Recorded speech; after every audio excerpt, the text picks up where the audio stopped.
Good morning from Manali, day 2 মানালিতে।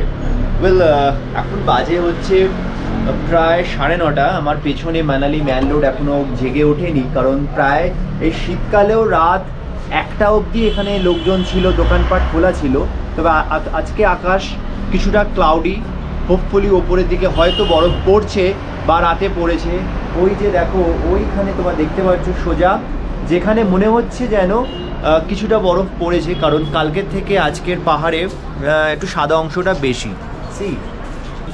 এবারে আমরা নর্মালি তোমরা সবসময় দেখো আমরা ভাগদৌড় করে আর কি ট্র্যাভেল করি, মানে রোড ট্র্যাভেল যখন হয় সকাল 8টার মধ্যে খেয়ে দিয়ে উঠে এখান থেকে ওখানে সেখান থেকে ওখানে করতে। এবার আমরা চেষ্টা করেছি মানালিতে কিছুটা নিজেদের জন্য কিছুটা হালকা স্লো ট্র্যাভেল করব, তাই আমাদের হাতে এবারে সময় বেশি।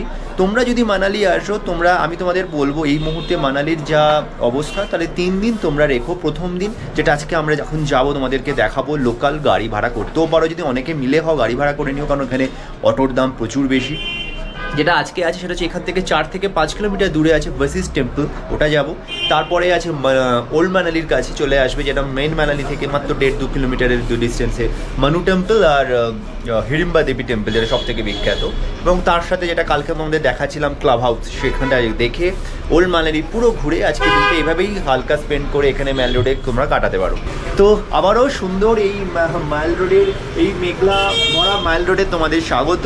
আমাদের দিন শুরু হবে আর একটু পরেই, হালকা কিছু ব্রেকফাস্ট করে একটু দেরি করেই শুরু করছি, কারণ আজকে বিয়েগুলো যেতে খুব একটা সময় লাগবে না। বশিষ্ঠ টেম্পল মাত্র 5 কিলোমিটার, অটোতে 200 টাকা নেয়। আর বাকি মানু টেম্পল অ্যান্ড অল সেগুলো এখান থেকে মাত্র 2 কিলোমিটার, তো সবই কাছাকাছির মধ্যে।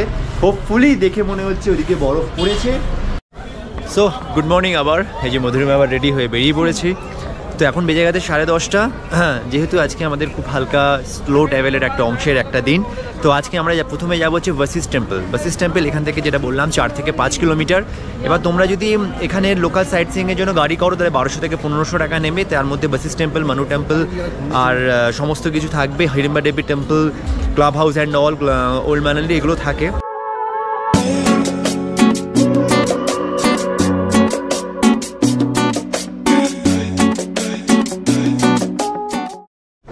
আমরা এখন আছি মেন ম্যালে, মানালির মেন ম্যালে। এখন আমরা ম্যাগি অর্ডার দিয়েছি, ম্যাগি খাবো, দেন আমরা আমাদের মন্দিরগুলো যেগুলো এখানে মেন দেখার সেগুলোর পথে আমরা যাব। বেশ সুন্দর একটা ঠান্ডা গরম মেশানো একটা ওয়েদার, বিকজ হালকা রোদ উঠেছে, বাকি জায়গাটা মেঘলা, তো বেশ ভালো লাগছে। তো আগে যে 20 টাকা করে অটো, বা অটো ঠিক নয়, ছোটো বাসের মতো যাওয়া যেত আর কি বশিষ্ঠ টেম্পল, সেইগুলো এখন সমস্ত বন্ধ। তাই এখানে বশিষ্ঠ টেম্পল যেতে গেলে তোমাকে একটা অটো ভাড়া করে নিতে হবে। তুমি বাস স্ট্যান্ডের তলা থেকে এসে বা যে কোনো জায়গার অটো স্ট্যান্ড থেকে তোমরা 200 টাকা করে ওরা নেয়, 200 টাকায় তোমরা বশিষ্ঠ টেম্পল অবধি যেতে পারো।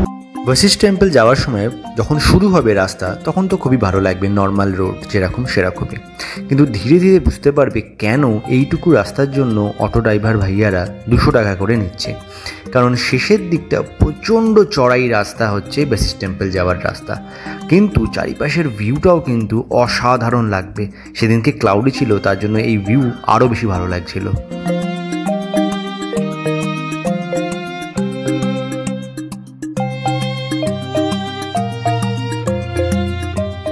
আমরা এসে গেছি বশিষ্ঠ টেম্পল। বশিষ্ঠ টেম্পল হচ্ছে 4000 বছরেরও পুরনো একটা টেম্পল, এবং এর পাশে একটা রামের টেম্পল আর শিবের টেম্পল, 3টে টেম্পল পরপর আছে। এবং এখানে যেটা মেন বিখ্যাত এই 4000 বছরের পুরনো টেম্পল, তার সাথে হচ্ছে হট স্প্রিং।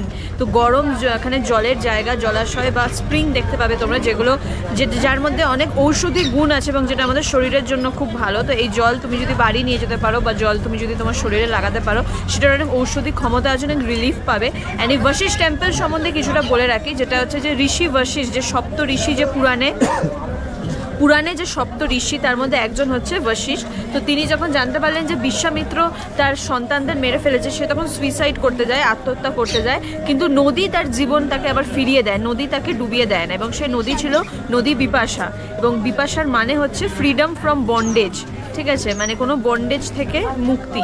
এবং পরে সেই বিপাশা নদীর নাম হয় বিয়াস নদী। তো এই নদী থেকে তিনি যখন তার জীবন ফিরে পান, তখন এই ঋষি বশিষ্ঠ নতুনভাবে নিজের জীবনযাপন শুরু করেন, এবং আবার ধ্যান এবং মেডিটেশনের মাধ্যমে একজন বিখ্যাত ঋষি আবার হয়ে ওঠেন। এবং সেই 4000 বছর পুরনো এখানে বশিষ্ঠ টেম্পল আমরা এখন দেখতে ঢুকবো, চলো।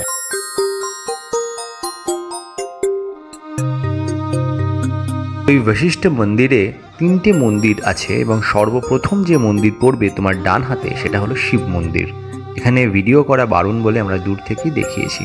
তোমরা অবশ্যই এসো, এখানে সত্যি তোমাদের শান্তি অনুভব হবেই। এবার শিব মন্দিরকে পাশ দিয়ে এই রাস্তাতে বরাবর হেঁটে গেলেই এই দিকে বাঁ দিকে তোমাকে ঢুকতে হবে এবং ঢুকেই যেটা তোমার ডান হাতে পড়বে সেটা হচ্ছে বশিষ্ঠ টেম্পল এইটা, এবং বাম হাতে পড়বে হচ্ছে রাম মন্দির।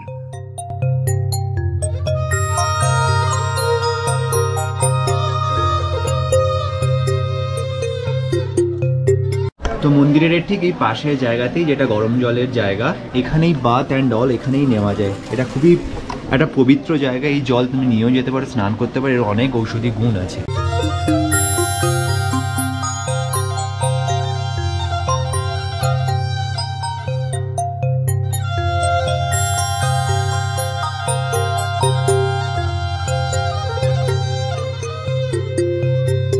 এই মন্দিরের পাশ দিয়ে ডান দিক দিয়ে যে রাস্তা, সেখান দিয়ে গেলেই হচ্ছে সেই রাম মন্দির।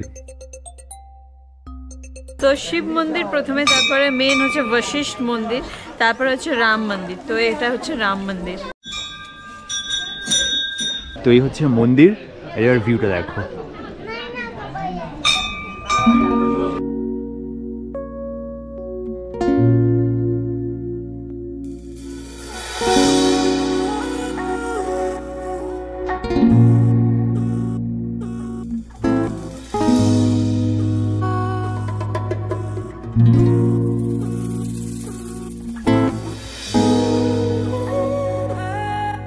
মন্দিরের এই চত্বর থেকে কিন্তু সত্যি অসাধারণ ভিউ পাওয়া যাচ্ছিল, তোমরা হয়তো এতক্ষণে দেখেইছো। তো যাই হোক, এরপর আমাদের গন্তব্য ছিল আমাদের জন্য দাঁড়িয়ে থাকা সেই অটো। কিন্তু এই রাস্তা বরাবর গেলে তোমরা প্রচুর দোকানপাট পাবে, এখানে তোমরা কিছু কেনাকাটিও করতে পারো। বশিষ্ঠের এখানে বড় কার পার্কিং আছে, মোটামুটি এখানে সব যা আছে এখানে সব ধরে যাবে। আর পিছনের ভিউটা দেখো, অসাধারণ। মানে কার পার্কিংয়ের এখানে সব থেকে ভালো ভিউ পাওয়া যাচ্ছে। আর এবারে যা বরফ পড়ছে ম্যাক্সিমাম পাহাড়ের ওইদিকে, এই সাইডেই ওপর হাইটেই, নিচে এখনও মানালিতে সেইভাবে বরফ পড়েনি। তো পেছন থেকে এই ভিউটা অসাধারণ। এখানে গাড়ি রেখে এই সোজা হাঁটলেই আমাদের বশিষ্ঠ টেম্পল, যেটা আমরা গেলাম।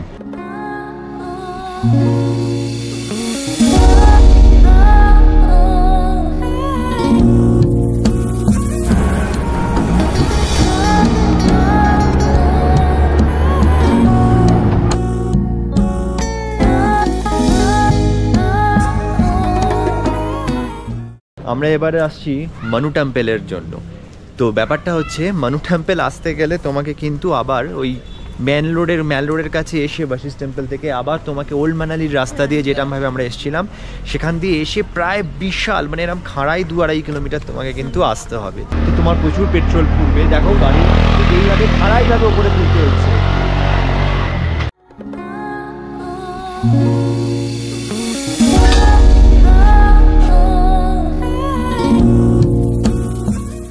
এখন মনু টেম্পেলে। মনু শব্দটা এসছে সংস্কৃত মানব, যার মানে হচ্ছে মনুষ্য। তো এই মনু ছিল সূর্য দেবতা পুত্র, সূর্য দেবতা এবং সারান্নিউ, এদের দুজনের পুত্র ছিল হচ্ছে এই মনু। এবং মনু হচ্ছে প্রথম মানুষ বা মনুষ্য এই ম্যানকাইন্ড বা এই হিউম্যান কাইন্ডের। এবং তারপরেই মানুষের কুল শুরু হয়, মানুষের জন্ম। সো এই প্রথম যে মনুষ্য বা মানুষ মনু, সেই মনু এই হিমাচলের রাজা হয়। এবং প্রথমে সে ঋষি হয়, তারপরে সে রাজা হয়, কিং মানু হয়। এবং তার নামই হচ্ছে এই মানু টেম্পল। যখন পুরাণ কথিত একটা ডিভাইন ফ্লাড আসে, তখন এই মনু, যে প্রথম মনুষ্য, সে মৎস্যরূপী বিষ্ণুর থেকে যখন সে মেসেজ পায় যে বিশাল একটা ডিভাইন ফ্লাড বা বন্যা আসছে, তখন সে একটা বিশাল বড় বোট বা নৌকা বানিয়ে তার পরিবারের এবং সপ্ত ঋষিকে বাঁচিয়ে সে মানে মনুষ্য কুলকে একটা নতুন জীবন দেয়। এই মনু হয়ে যায় মনু ঋষি, ঋষি মনু, এবং তারপরে সে কিং মনু হয়। এবং সে রাজা মনু হওয়ার পর হিমাচলের তার বিশাল তার জায়গা ছিল। এবং এই মানালির আগের নাম ছিল কিন্তু মানু আলিয়া, যার মানে হচ্ছে হাউস অফ বা অ্যাবোর্ড অফ মনু, মানে মনুর বাড়ি বা মনুর থাকার জায়গা। তারপরে নাম হয় সেই মনু আলিয়া থেকে এখনের নাম মানালি। মনু টেম্পলের ভেতরেও কিন্তু ভিডিও করা বারণ, তাই আমি যতটুকু পেরেছি তোমাদের একবার ছোট্ট করে মনু টেম্পলের ভেতরটা দেখিয়ে দিই।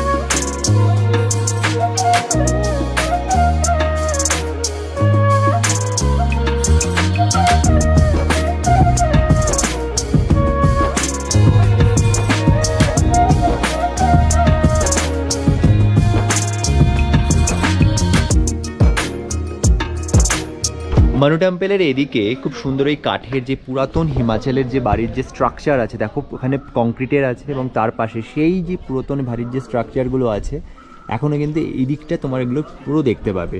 এর ভেতর দিকেও একটা জায়গা আছে, ওখানেও প্রচুর এরকম কাঠের যে ব্যাপার ওদের থাকে আর কি, সেগুলো এই মানু টেম্পল এই সাইডে তোমরা দেখতে পাবে। এটা আমরা হ্যাঁ এই যে এইরকমই হিমাচলের পুরাতন বাড়ি, খুবই সুন্দর দেখতে ছিল। যাই হোক, আমরা আবার সেই অটো করে আমরা যাত্রা শুরু করেছিলাম পরবর্তী গন্তব্যের দিকে, এবং আমাদের পরবর্তী গন্তব্য ছিল হিড়িম্বা দেবী টেম্পল। এই হচ্ছে সেই গেট হিড়িম্বা দেবী টেম্পলের। এখান থেকে সিঁড়ি বেয়ে তোমাকে হিড়িম্বা দেবী টেম্পল যেতে হবে। তো আমরা এসে গেছি এখন হিড়িম্বা দেবী টেম্পলে। কিছুটা সিঁড়ি এখানে হিড়িম্বা দেবী টেম্পলে গিয়ে তোমাকে সোজা যেতে হবে। বাট মানালির এই প্রপার সাইটগুলো যেগুলোতে প্রপার সাইট সিইংয়ের আর এগুলো আছে, যেগুলো নর্মালি করে, সেগুলো এখন এতটাই এক্সপেন্সিভ ওরা করে দিয়েছে। যেমন আমাদের অটোটা দাঁড়িয়ে দাঁড়িয়ে কিছুক্ষণ কোনো সময় লাগেনি, 1000 টাকা চাইলো, যেটা আমরা 900 টাকায় রাজি হলাম এই অবধি। তাহলে এই 3-4টা জাস্ট জায়গা এলাম, কিছু সময় আমাদের লেগেছে, হয়তো 8 ঘন্টা 40 মিনিট, বাট ফুল ডে ট্যুরও নয়। নর্মালি যেটা ওরা করে 4 ঘন্টায় 5 ঘন্টায় গাড়ি হলে 1500 টাকা। তো এই জিনিসগুলো কিছুটা চড়াই হালকা আছে, বাট তা বলেও প্রথমে যখন তোমাকে আসবে বলবে স্যার আপনি আসুন চলুন করুন, কিন্তু আলাদা করে নিলে একরকম 200 টাকা 100 টাকা 150 টাকা, কিন্তু আলাদা করে সবসময় গাড়ি পাওয়া যায় না, কারণ ওই একবার সবাই বুক করেই আসে। তো এই সুবিধা অসুবিধাগুলোকে মিলিয়ে প্রপার জায়গাগুলো যেগুলো, সেগুলো কিন্তু এখন একদমই অদ্ভুতভাবে এক্সপেন্সিভ হয়ে গেছে। আর একটা যেটা 20 টাকা করে ছিল বাসিস টেম্পল আসার জন্য, সেটাও ওরা বন্ধ করে দিয়েছে, যাতে 200 টাকা করে ম্যাল রোড থেকে তোমাকে বাসিস টেম্পল নিয়ে যাবে এবং আসবে। আবার মানু টেম্পল হলে আরও 200 টাকা, মানে 200 400, তারপর হিড়িম্বা দেবী। তো এই জিনিসগুলো ওরা পুরোটাই ইনকামের একটা জারিয়া, ইনকামের একটা করার জন্য পুরোপুরিভাবে করে দিয়েছে, কারণ এইগুলো মেন জায়গা। মানু টেম্পলটা অনেকেই যেতে যায় না এই জন্য। যাই হোক, হিড়িম্বা ছিল একজন পুরাণ কথিত ওই সময়কার একজন রাক্ষসী, অনেক বড় রাক্ষসী ছিল, এবং হিড়িম্বা রাক্ষসী আমরা সবাই জানি, আমরা মহাভারতেও পড়েছি। তো সে প্রেমে পড়ে এবং সে ভীমকে ভালোবাসে। তো পাণ্ডবপুত্র ভীমকে যখন সে ভালোবাসে, ভীম তাকে বিয়ে করে, এবং তারপর যখন কৌরব এবং পাণ্ডবদের মধ্যে যুদ্ধ হয় মহাভারতের, সেই যুদ্ধের পরে হিড়িম্বা এই হিমাচল অঞ্চলেই সে শিবের পুজো এবং ধ্যান করতে থাকে, এবং মানুষের ভালো করার সাথে সাথে সে রাক্ষসী থেকে দেবীতে পরিণত হয়, এবং তার নামে এই হিড়িম্বা বা হাড়িম্বা মন্দির। এবং হিড়িম্বা এবং ভীমের যে পুত্র হয় ঘটোৎকচ, সেও কিন্তু মহাভারতের যে যুদ্ধ সেখানে অনেক সাহায্য করেছিল। তো এই হিড়িম্বা রাক্ষসী বা সে যখন পরে হয়ে যায় হিড়িম্বা দেবী, তাকে পূজিত করা হয়, এবং হিড়িম্বা দেবীর একটা বিশাল মূর্তি নিয়ে কিন্তু হিমাচলে একটা সময় আছে মানালিতে পুরো জায়গাটা ঘোরা হয়। এবং তোমরা যখন কল্পা বা আরও ওপরেও যাবে, সেখানেও হিড়িম্বা দেবীর যে মূর্তিটা, সেটাকে পুরো মানালিতে মানে প্রদক্ষিণ করে, হ্যাঁ পুরো হিমাচলে এই ব্যাপারটা আছে। কারণ কি হিড়িম্বা দেবীকে বলা হয় সে মানালিকে বিভিন্ন রকম খারাপ বা অশুভ শক্তি থেকে সে রক্ষা করছে মানুষকে। আর হিড়িম্বা দেবী টেম্পলে কিন্তু বেশ ভিড় হয়, তোমাকে জুতো খুলে একটু লাইন দিয়েই, তবু এখন একটু কম লাইন, তো লাইন দিয়েই তোমাকে দেখতে হবে ঠাকুর। আর এখানে যে এর পাশ দিয়ে একটা রাস্তা আছে, মেবি ওটা আমরা গিয়ে দেখতে পাবো, যেখান দিয়ে গিয়ে অনেকটা কিছুটা উঁচুতে উঠলে আর কি এই ঘটোৎকচ যার বলা হলো দেখি তাদের সন্তান, তো তারও একটা মন্দির আছে।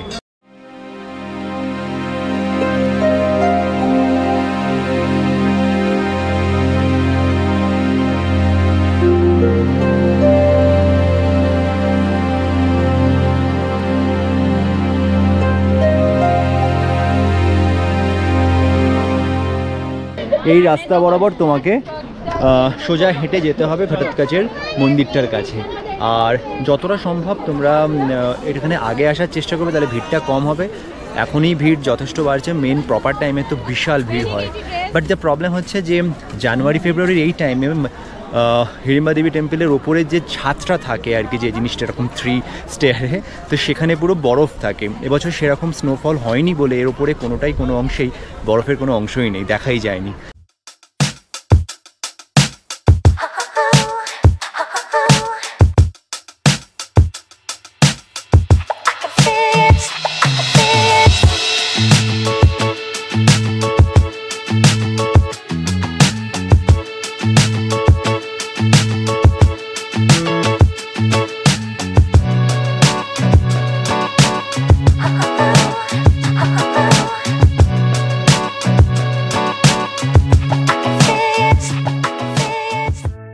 হিড়িম্বা দেবী টেম্পল থেকে বেরিয়ে তোমাকে এই জায়গাটায় আসতে হবে, তো এখানে প্রচুর মার্কেট আছে, তো এখানে বেশ সুন্দর জায়গা, মানে ওটা করে বেরিয়ে তোমাকে মার্কেটে ঢুকতে হবে কিছু কেনাকাটি করলে। তো এদিকে পার্কিংয়ের জায়গাও আছে, তো এগুলো করেই তোমাকে ঘটোৎকচ টেম্পলের দিকে যেতে হবে। তো চলো, এখানটা বেশ প্রচুরই লোকজন আসে, কারণ এটা খুব ইম্পর্টেন্ট একটা জায়গা সবার মেন মানালির সাইট সিইংয়ের মধ্যে। তো হিমাদেবী টেম্পল থেকে বেরিয়ে যে রাস্তাটা দেখালাম সেখান থেকে সোজা একটু এগিয়ে আসলেই ঘটোৎকচ টেম্পল যেটা আছে সেটা কিন্তু ঠিক সেইভাবে মন্দির নয়, একটা গাছের তলায় সেটা সমস্ত কিছু করা আছে আর কি। তোমরা এখানে আসলে অবশ্যই এটাও দেখতে পারো। এই জায়গাটা জাঁকজমকপূর্ণভাবে সিম্পল ওয়েতে এখানে করানো আছে। তো এই গাছের তলায় যে অংশটা দেখাচ্ছি এটাই হচ্ছে ঘটোৎকচ টেম্পলের অংশ, বা এটাই টেম্পল বা এটাই সমস্ত কিছু, এখানেই পূজা করা হয়।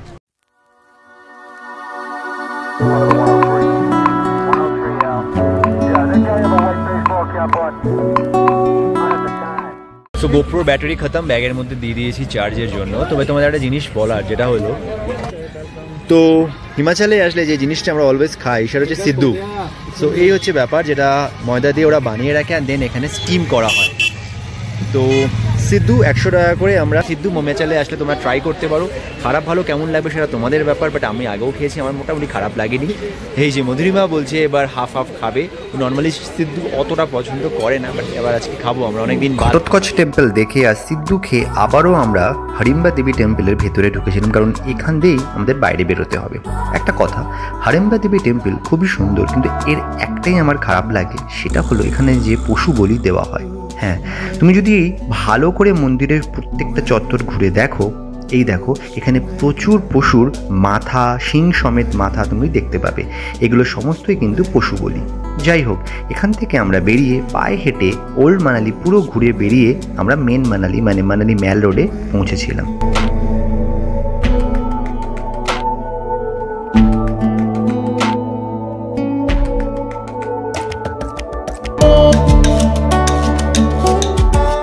তো আমরা হাঁটতে হাঁটতে ওল্ড মানালির পাশ দিয়ে হাঁটতে হাঁটতে এবার ভেবেছিলাম হেঁটেই আসবো, কারণ সবসময় অটো করেই আসছিলাম, তো একটু হেঁটে হেঁটে আসতে একদম মানালির যে মার্কেট আর কি ম্যাল রোডে, তো এদিকের যে দিকটা মানে কুঞ্জাম যে হোটেল আছে গভর্নমেন্টের, ঠিক ওই সাইড দিয়ে যখন আমরা ওল্ড মানালির দিকে যাচ্ছি, একটা গলি ওপরে উঠে যায়, ঠিক সেই মুখেই আর কি একটা পড়ে, সেটা হচ্ছে যে হিমাচল প্রদেশের ট্যুরিস্ট ফরেস্ট ডিপার্টমেন্টের একটা অংশ। তো এটার অ্যাকচুয়ালি নাম যেটা সেটা হচ্ছে বন্যপ্রাণী এটার পুস্তকালয়। তো এটা অ্যাকচুয়ালি ফরেস্ট পার্টের একটা অংশ। তো এখানে 20 টাকা করে এন্ট্রি ফি। এসে এর ভেতরটা খুব সুন্দর, আমরা বাইরে থেকে আগেও দেখেছিলাম। এই হ্যাঁ, তো এই যে আর এখানে যেগুলো দেখতে পাচ্ছ পাখি তোমরা দেখতে পাবে যদি ভাগ্য থাকে দেখার। এবং তার সাথে মধুরিমার হাতের এই প্যাকেট আর আমার হাতের ওই প্যাকেট দেখে নাও। আবারও আমরা আমাদের হিমাচল থেকে প্রচুর শপিং করে ফেলেছি, মেনলি আমরা ওল্ড মানালি থেকেই করি। তো যাই হোক, এখন ভেতরটাকে যাই, 4:30 বেজে গেছে, যতটুকু সানলাইট আছে আমাদের ভালোভাবে দেখাতে পারবো। পাখি কতটা পাবো জানি না, বাট ভেতরটা খুব সুন্দর।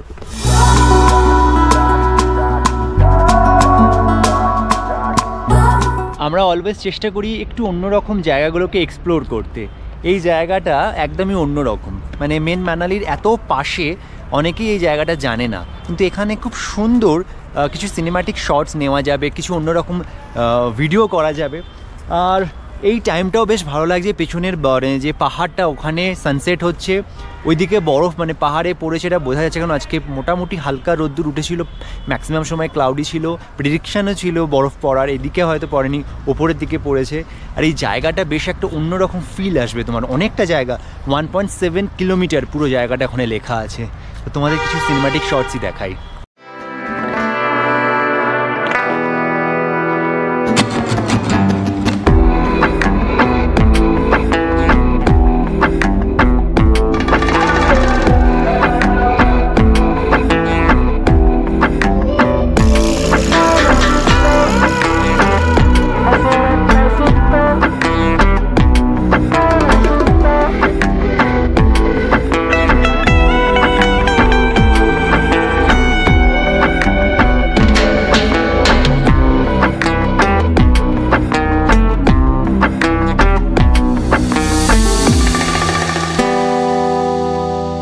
এরপর এখানে অনেকগুলো খাঁচা ছিল এবং সেখানে প্রচুর পাখি ছিল, সেইগুলোই দেখতে গেলাম।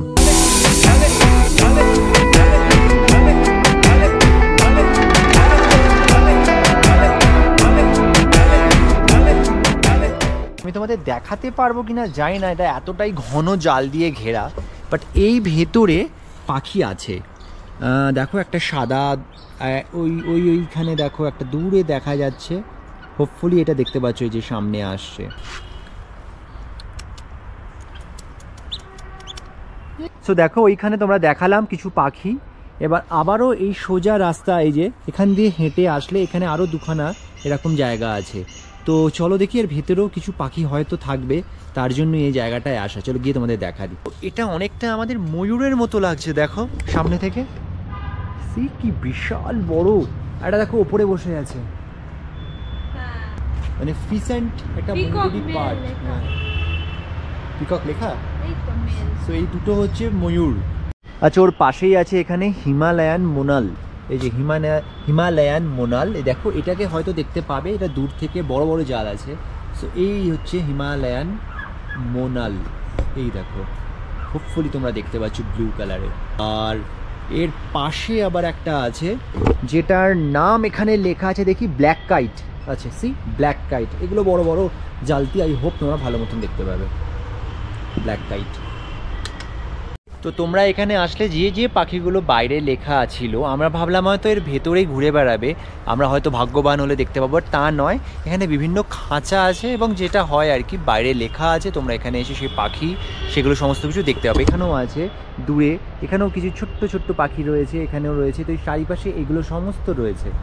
তো তোমরা এখানে আসলে পাখিগুলোর নাম শুনে খালি চোখে দেখবে, কারণ জালটা এমনভাবেই ঘন, সেটা তোমাদের ভিডিওর মারফতে দেখানো আর যাবে না। তো তোমরা হাতে সময় থাকলেই ওয়াইল্ড লাইফ স্যাংচুয়ারি বা ওয়াইল্ড লাইফ পার্কটায় তোমরা আসতে পারো, খুব ভালো লাগবে। পাখি তো তোমরা অনেক দেখতে পাবে, তার থেকেও বেশি হচ্ছে এখানে এসে সময় স্পেন্ড করবে। যদি স্নোফলের টাইমে আসতে পারো, দুর্দান্ত একটা স্নোফল তো আমরা টাইমেই এসেছি। হ্যাঁ, মানে আমরা এখনো স্নোফল পাচ্ছি না, মানে স্নোফলের টাইমে এলে এই বড় বড় পাইন গাছের মধ্যে দিয়ে সময় কাটালে দারুণ লাগবে। আজকের ভিডিও এই অবধি। যদি ভালো লাগে তাহলে অবশ্যই লাইক, শেয়ার আর কমেন্ট করো। আর চ্যানেলে যারা নতুন তারা অবশ্যই চ্যানেল সাবস্ক্রাইব করে দিও। সাবস্ক্রাইব করার সময় বেল বাটনটা অবশ্যই বাজিয়ে দিও, যাতে নতুন ভিডিও আসার সাথে সাথেই তোমরা একটা নোটিফিকেশন পেয়ে যাও।